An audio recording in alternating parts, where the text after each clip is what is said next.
My brother Adrian has been through more in his 38 years than most people endure in a lifetime. A combat veteran, cancer survivor, and stroke patient, Adrian now uses a cane and wears a soft helmet as part of his post-stroke rehabilitation. But what sets him apart more than any of these things is his unshakable dignity and quiet resilience.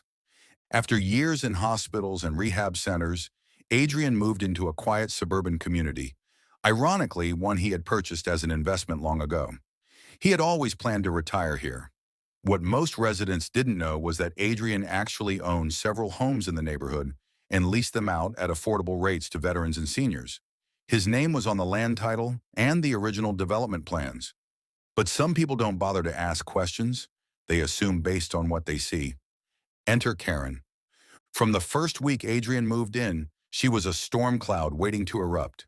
She complained about how slowly he walked down the sidewalk, about his visible medical gear, and even that he made the place look depressing.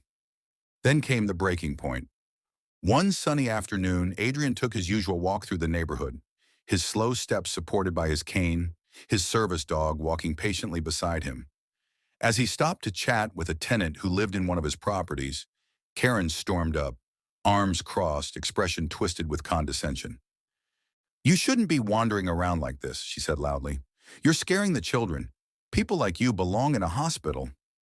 Adrian blinked, confused. "Excuse me?"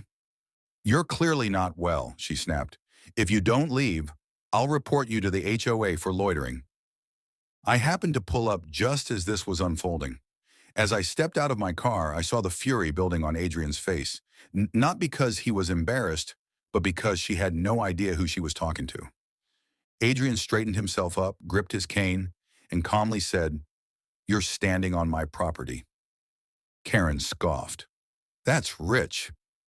He didn't need to say more. I walked up, handed her a copy of the land deed we'd been preparing for an unrelated HOA matter, and pointed to Adrian's name listed as the landowner and original investor in the community. Her face dropped. "I don't need to go back to the hospital," Adrian added, "but you might need to go back and read your HOA handbook, especially the part about respecting residents and owners." The fallout came quickly. Neighbors who had overheard began to murmur.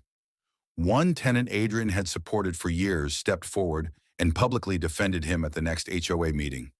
The board itself issued a formal apology, and Karen was asked to step down from her committee leadership role due to her conduct. Word got out about Adrian's ownership and his quiet generosity, helping other veterans with rent, setting up a small neighborhood scholarship fund, and maintaining the park where children played.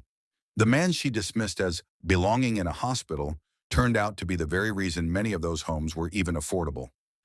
Now, when Adrian takes his walks, people wave. Some walk alongside him. The same sidewalks he was once told not to walk on now bear engraved stones recognizing his contributions.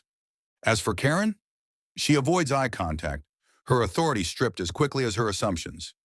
Adrian never raised his voice, never sought revenge. He let the truth and his quiet dignity speak for him, and it spoke louder than anything she could shout.